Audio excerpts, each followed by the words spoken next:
The best movies of 2021. So I saw a shit ton of movies this last year, like way too many. And even though no one asked, I decided to rank them from best to worst, and will be bringing them to you for the next however long it takes me to finish this. Now, I should preface this series by mentioning that there are a handful of movies that I missed out on, the most important of which being Drive My Car, Tragedy of Macbeth, Mitchells vs. the Machines, Coda, The Worst Person in the World, and Titan. Or Titan. I do plan on catching them sooner rather than later, and when that happens, I'll update the list accordingly. But for right now, we got a lot to get through, so let's get through it. Alright, so up first on the It's Terrible tier, we got Censor, a waste of 84 valuable minutes. I do respect what they're going for with a throwback to the video nasties of old, but as a whole, I can't say this one was worth a watch. It may just not be my thing though. You know that feeling you get when you're sitting inside a theater and as you're watching the movie, you're slowly realizing that it's dog shit? Well, that's Godzilla vs. Kong in a nutshell.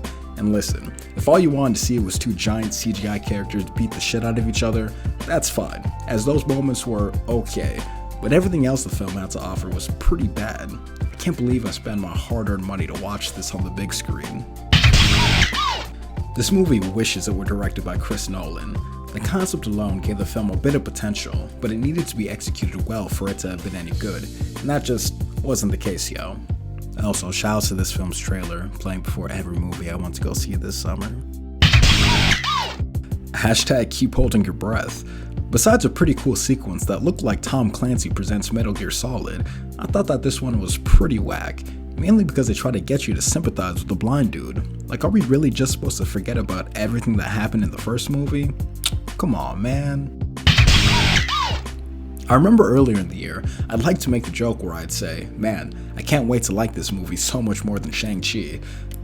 Yeah, I was way off. This movie is a bigger joke than the one I just tried to tell. Are we 0-3 with G.I. Joe movies, or are we 1-3? I don't know, y'all had to let me know about that one. You know, I actually don't hate this movie. I think they did a relatively okay job of building up and maintaining suspense.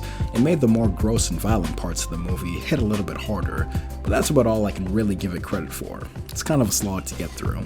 Oh yeah, and if you want to see the rest of the series, just make sure you do whatever it is that you're gonna need to do in order to see the rest of the series. Just follow me or something, you know?